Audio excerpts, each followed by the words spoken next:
welcome to Geek Church, the internet's original Bible study show, I think.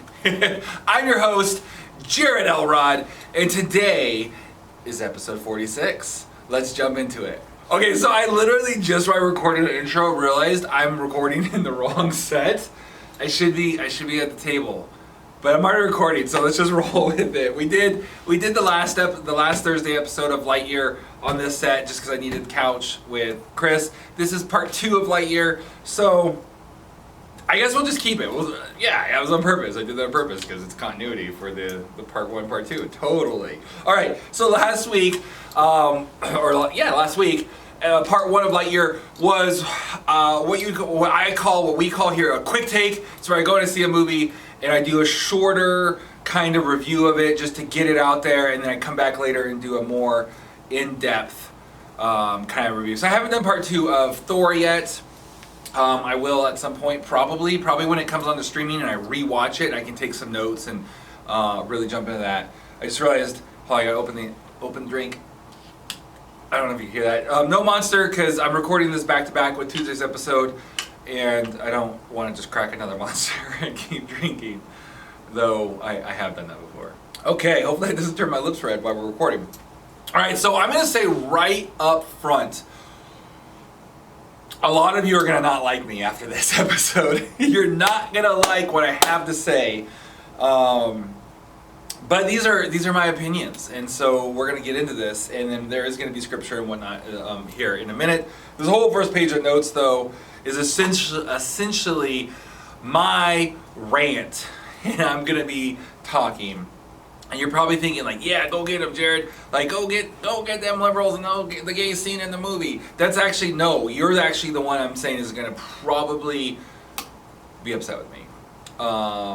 So hear me out, though, because don't take it for granted what you think I'm going to say, because I actually was surprised with the whole point of this movie.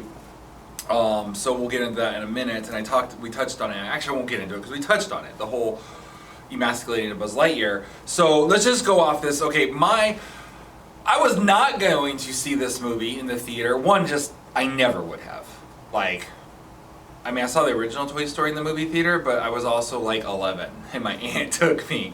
This is not the kind of movie I would have gone and spent my money on. I would have waited, and we would have watched it, unless my wife was like, hey, let's go as a family. But we had just done that not too long ago with Jurassic World, and then I feel like a couple months before that, we'd seen something else.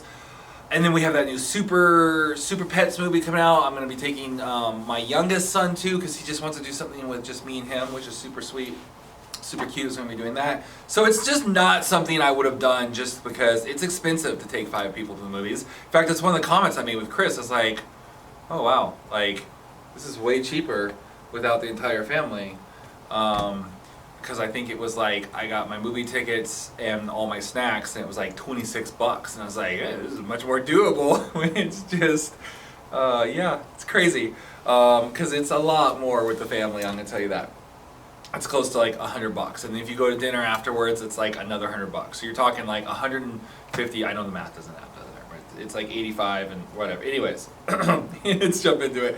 So I would have never seen it. I would have waited for it to stream unless we did a family thing, which probably would have happened. I would have just waited, and then, but then I was like, well, maybe we won't watch it at all because, my son was already upset from the very beginning because Buzz Lightyear was his favorite, and the fact that they got rid of Tim Allen, which, that didn't bother me just because I know that's the way these things roll. I used to be, when I was a kid, yes, that kind of stuff upset me too, but I've just seen too many things of too many different characters changing actors, changing roles, we got Black Adam, who's an anti-hero instead of a bad guy coming up in a movie, changing ethnicities, changing genders, changing dimensions, changing, right? Falcon is no longer a bird. He's now a little drone, which I actually like that. That's way better.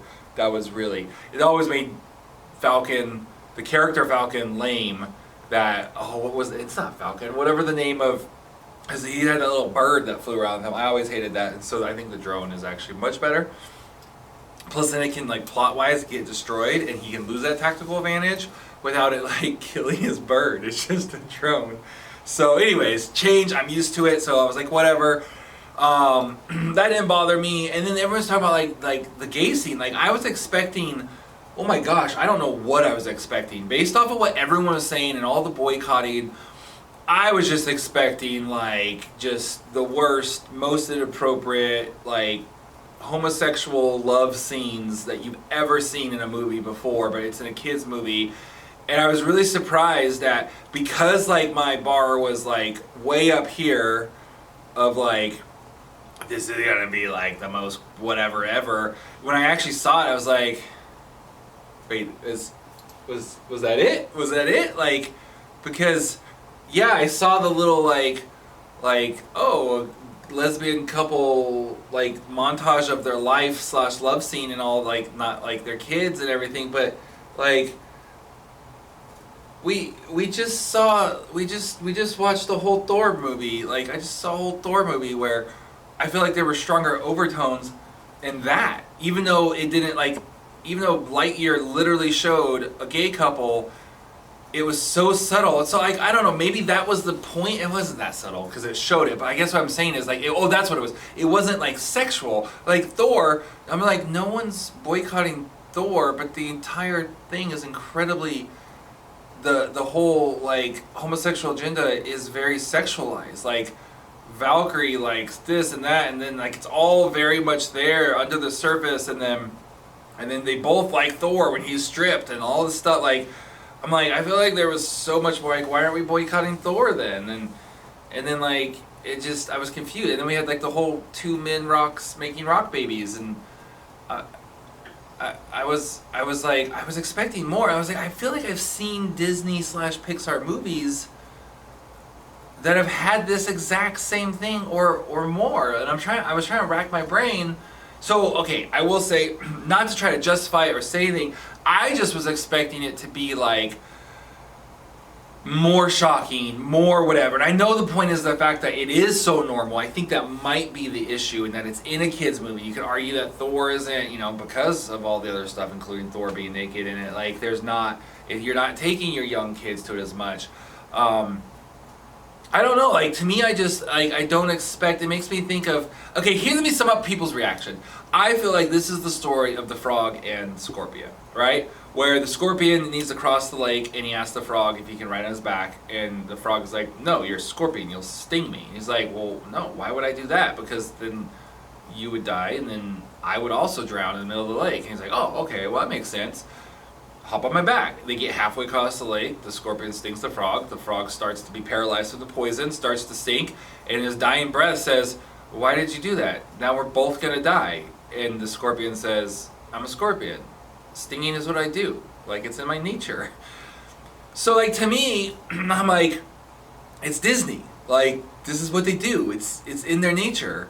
And the only thing I can figure is the fact that, like, the CEO made statements about, like, 50% of our characters, all this kind of stuff. Is she made it a political thing that people responded. Like, she pulled the strings. I feel like conservatives jumped. So, I don't know. All that to say, I've got a few things in here. So my first point is just to remember it's a movie. And I know in one sense it's more because they're getting, you know, it's like, oh, this goes back to the Demon Slayer episode of the us versus them, right? And it's like they're pushing their agenda through and da-da-da and all this kind of stuff. But you gotta remember, it's a movie created by a worldly corporation trying to make money. So before we completely lose our minds, you want to boycott, that's fine. It's your choice. You vote with your money. But I know how boycotts go, right? So when you say boycott, you mean you're not going to go see it in the movie. You're going to post a bunch of stuff about it and how it's ruining our children. And then in 3 months, your kids are going to be watching it on Disney Plus. You're not going to cancel your Disney Plus subscription. Or if you do, you're going to be back in like 3 months when they offer you 2 months free or 2 months for 99 cents or something. Or some new show comes out, Mandalorian, the next Mandalorian season 3 comes out in December, you're gonna lose your mind and you're going to end up going and getting it back, right? So I know how this stuff goes. Here's the next thing I have is you could have created Disney, right? So you're getting all mad at Disney for being Disney when you could have been the one to create Disney. Well, wow, I could have created Disney. I'm not Walt Disney. Okay, my point is, it is what it is. It's a secular organization that is just carrying out its nature, which is to produce content to essentially make money, right? That's their entire thing. And so they're going to make content that they think is going to make the most amount of money. And yes, there is some where they're wanting to push their own agendas, but at the same time, you think Disney's just now getting this woke? No, I'm sure they've. And do you think everyone? No, I'm sure there's still plenty of homophobic and I'm using that term as in like someone who actually just hates gay people. I don't think there's probably a lot of homophobic Christians, but I don't think everyone who disagrees with homosexuality is homophobic. That probably just got me the label of homophobic for saying that, but you can disagree with something without hating it, right? Like, let me think of an example. There's plenty of foods I don't like. I don't know if this is a great example, but there's plenty of foods I don't like, but it doesn't mean I hate them and wish they don't exist. And there are some foods I do hate and wish didn't exist, like seaweed, kelp, right? Like, why? Why does that need to exist? Why do I need to see people chomping down, or is it nuragi, whatever? It's just seaweed. That's like, I've been in the beach. That stuff gets wrapped around your foot, freaks you out. You don't even want to swim anymore. Why are we drying and eating it, right? I hate that stuff. Like, that shouldn't exist. But then there's other foods I don't like. I don't like chunky salsa. I like my salsa to be smooth and almost liquid, like, right? I don't like chunky salsa. But fine, people like it, whatever, right? I don't care. More regular for me. That was a horrible example. But this idea of like, you could have created Disney. I'll get back on track here. And I know there's gonna be pushback of like, what?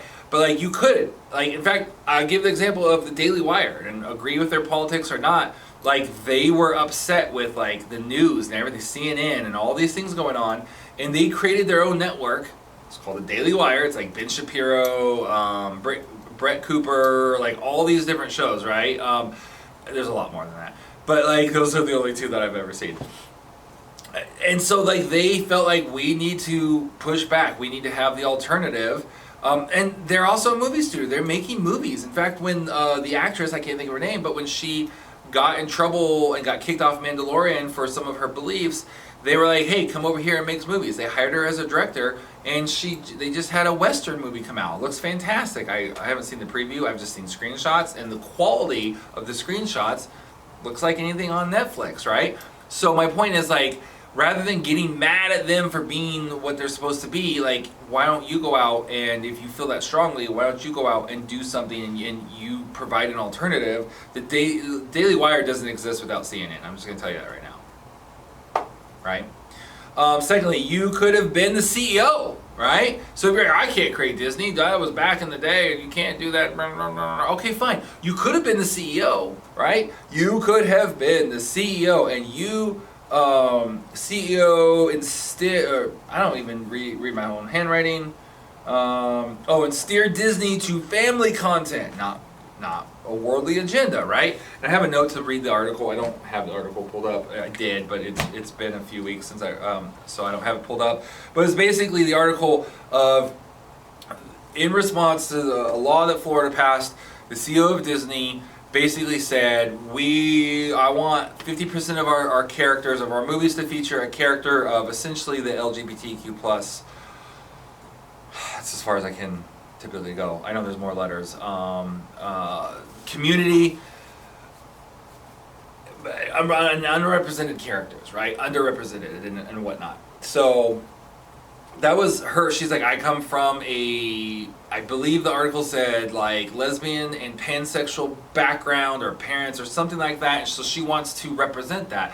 Well, you could have been so good at CEOing that you became the CEO of Disney, and you could have steered Disney towards more family type content. And you can argue and say, well, that's not possible, blah, blah. Again, then go off and you could have made your own, you could have done your own thing, right? Like maybe you went and you were able to get in and you were this awesome CEO and you were able to be the CEO for the Daily Wire and help contribute to the content they're doing and whatnot, right? There's any number of things. So I think it's kind of not the greatest strategy to just rail on evil rather than it is and expect it to not be evil and use that as an excuse rather than like going out and just doing good, right? Like the darkness can't hide from the light. Like this room is all like, I can't even see the green screen. It's all pitch black mostly. I can see a little bit of stuff over there. But this part of the room is lit up. Why? Because I have some lights turned on and pointed in this corner. So rather than standing in the middle of a dark room and going, it's dark in here, turn on some lights, right? Well, I don't really, a little flashlight, right? Sometimes all you need, okay, I didn't mean to go into this, but I'm gonna go into this. So, historians and history buffs, I am sorry, I'm gonna screw some of this up and be so vague. You're gonna be like, just say it. Okay, I'm sorry, it's been a while since I heard the story.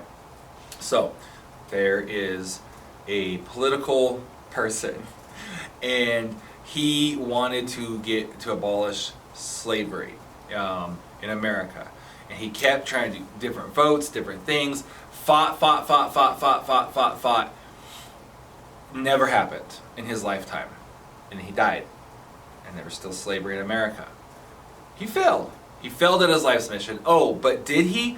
Because actually, I can't remember if I think it was who he was mentoring, or maybe it's the person he mentored, then went on to mentor. One of the two. Either the person he mentored or the person he went on to mentored Abraham Lincoln, and heavily influenced his politics and his beliefs.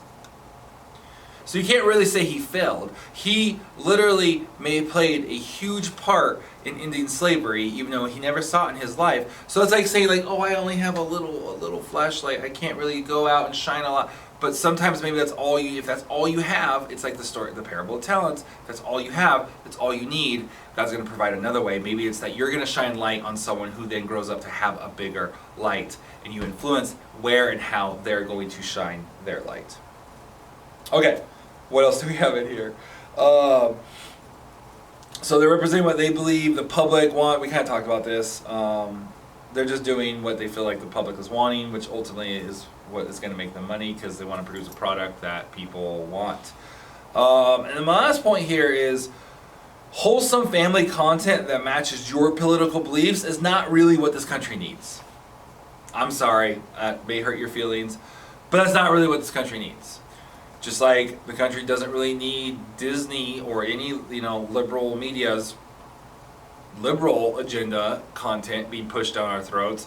We also don't really just need yours pushed down our throats. Like, that's not really what the country needs. What the country needs is Jesus, right? I got both a clear, they need Jesus in both a clear gospel presentation and in living witnesses, right? So yes, we need a gospel presentation. We need we need the Christian version of Disney. We need these things where creators to rise up and be getting their voices out, right? So we see that the gay community, and they talk about how, and after years and years, and they have all these heroes of people who struggled and finally have paved the way. Now they're able to do, right? We need you to do that for the next generation of believers, right? We need you to pave the way and you to produce that content and do the thing and inspire others. And we also just need you to live a good godly life, a good witness as a good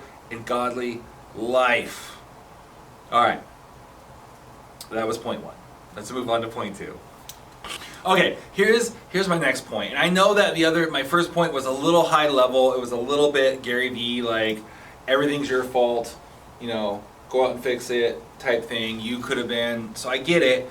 But my point 2 is, here's the thing. Disney just handed you a $200 million conversation starter. So rather than going, this movie, right? Fine, you feel that way. But rather than tipping your hand ahead of time and being like, this movie, going to work, this movie, right? And people are like, okay, well that's how they believe. I'm going to avoid them because that's the opposite of mine. Like, I have a girlfriend, that doesn't make sense. I'm in a lesbian relationship or gay relationship or this relationship, or I'm pansexual, I'm this, any of these kind of things, right? I just realized I just said all those things, and I probably shouldn't have, because now those things can be clipped, and I can never be a judge now. I'm just kidding. That's just my go-to joke. Is if you ever did anything, not that any of those things would keep me from being a judge, but it's just my go-to joke. So it's they're now not going to, because you just came in so strong and basically saying, they're here and I hate you and I hate your lifestyle. But essentially you're saying like, oh, I disagree with your very fundamental worldview. And they're like, oh, okay, bigot, oh, homophobic, not even gonna have that conversation. Versus like being able to have that conversation, so it comes up, or you're talking about it, like, and you're back and forth, and you're able to maybe be a little more sensitive, a little bit better. In fact, maybe like Matthew 10:16 says, "Behold, I am sending you out as sheep in the midst of wolves." Okay, so right, that's defenseless. That means you're not out there. Sheep don't have tomahawks. They don't have machetes. They don't have guns. They don't have any way to defend themselves, right? And they're being out amongst wolves, which means there are times that we're going to, you can be slaughtered, and so that means there are going to be times you're going to have to walk into a situation, walk in a conversation to witness, and maybe it doesn't go super well for you. We got to get over this as Christians, that everything is health, wealth, and blessed all the time, and sometimes there is sacrifice and sacrifice essentially, right? There's a commitment to it. So it says, as wolves, so be wise as serpents and innocent as doves. Wise and innocent. I feel like a lot of times we do the opposite. We're dumb and harmful. Dumb and like whatever the opposite of innocent is. Like we're actually causing harm, right? So why not use this as an opportunity to be wise and innocent, right? Innocent as doves. You're not going there, right? But that's also wise, and be like, oh, okay, like Lord, help me to use this. Like I know, like several of my coworkers said they're going to go see it this weekend, and so how can I use this conversation? How can I like kind of use it as an open door, a way to show love, but show love by sharing, your son with them, but not in a way that's going to be like, I hate you and you're going to hell forever, you dirty, dirty sinner, right? Because that's clearly going to just close the door. Most likely. I don't know, maybe the Spirit's leading you. Probably not, though. Probably not quite that way. So wise and innocent. So I wrote down, let's stop. Okay, here we go. It's about to get real.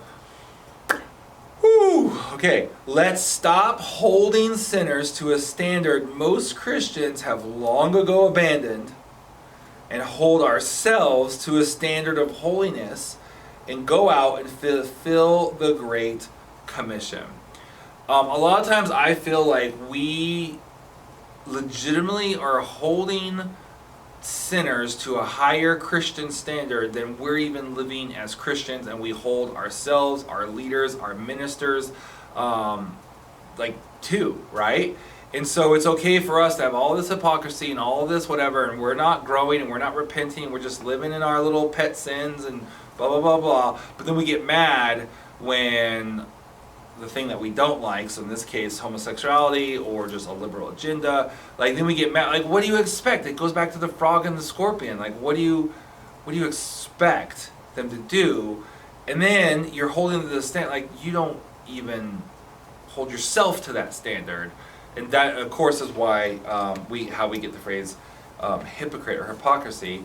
So Matthew 7:5 literally starts off with, "You hypocrite, first take the log out of your own eye, and you will see clearly to take the speck out of your brother's eye." Okay, so brother, so that is going to be another Christian, so I know it's not quite the best fit there. But just this idea of, we're walking around basically with just, like, our eyes blinded with just full of just wood shards, and then we're like, come up on someone's like, oh, you got a little piece of sawdust on, your eye, right? Like, I know it sounds crazy, but sometimes it's what we're doing. We're like, oh, you're not, blah, blah, blah, blah, blah, blah. And it's like, okay, but I'm not a Christian, but you are, but you're not doing the things that you're trying to tell me to do as a non-Christian. How does that make any sense? No, I don't want to talk to you. I don't want to go to church with you. I want nothing to do with you, your religion, or your God.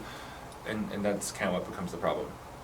All right, 1 Corinthians 5:12 says, "For what have I to do with judging outsiders? Is it not those inside the church whom you are to judge?" So if you're a judgmental person, well, first off, just stop. But sometimes we get this wrong because we go completely. I see Christians who are like, "Oh, don't judge me," and no one can judge. Paul was not talking about that. Paul's actually pretty big on Christians judging themselves and each other, to the point where it's literally like, hey, if they're just not listening, you've judged what they're doing is wrong, and you've tried to correct them, and there's a whole process for this. Okay, so I know I'm jumping books here, and I know this isn't even Paul, I believe, but it's like at some point even turn them over to Satan, right? And that just essentially means like kick them out, so they don't think that they're fine and they're living, whatever. They go to church all the time. Like, you need to call them out, and if they don't want to repent, be like, hey, you know what? We're going to actually ask you not to come to church here anymore, because as long as you come to church here, you're going to think that you're good with God, and we'd rather you leave, even if things get worse and you fall into that and that sin and that lifestyle even more. At least at some point, God has an opportunity to convict you and bring you back. So yeah. Sorry, my wife's kind of texting me. Oh yeah, my wife's got a little bit of an issue with one of her co-counselors. It's actually kind of interesting, so I'm sure she'll catch me up on that more later. Okay, so what are the standards we are to judge ourselves by? I'm so glad you asked. So first we have Matthew 5:48. You therefore must be perfect as your heavenly Father is perfect. So if you're not perfect, then maybe we should work on that, rather than going out and trying to get Disney to be perfect. Number 2, Mark 12:30-31. Love your Lord your God with all your heart, with all your soul, and with all your mind, and with all your strength. The second is this: love your neighbor as yourself. There is no commandment greater than these. And then for some reason I wrote Mark 12:30-31 again. So, I have more notes. Good, because I was like, I'm really distracted now, and I was like, how was I gonna land the plane? So rather than becoming enraged by the movie and lashing out on social media, remember you live in a fallen world. Truth. You are not of this world and represent a king who has paid the ultimate price for the lost. A category you yourself once belonged to. So rather than being like, hey, we're medieval crusaders and we have to go out and kill the infidels, rather think of yourself as a disciple who needs to go out and be like, hey, I was saved by Christ. And so rather than going out and telling others why they're not saved and how bad they are, why don't you go out and be like, hey, and tell that story, right? And evangelize. So as you can tell, my mind is somewhere else now. I'm very distracted. I think I've hit my limit for this episode. I could normally probably go on for quite a bit more, but I think I've already said enough to pretty much make most of the supporters of the show already hate me, which is the curse of Geek Church, is not able to just say what people want to say. So, right, I was like, it's only going to appeal to Christians, but then even then, a small percentage of Christians, because I'm just going to be going biblical truth. Of course, obviously, I could be wrong on things, and as far as I can see it, but yeah, that's all I got for this episode. So I encourage you to go out there and level up your faith. And I'll see you next episode. See you next Tuesday.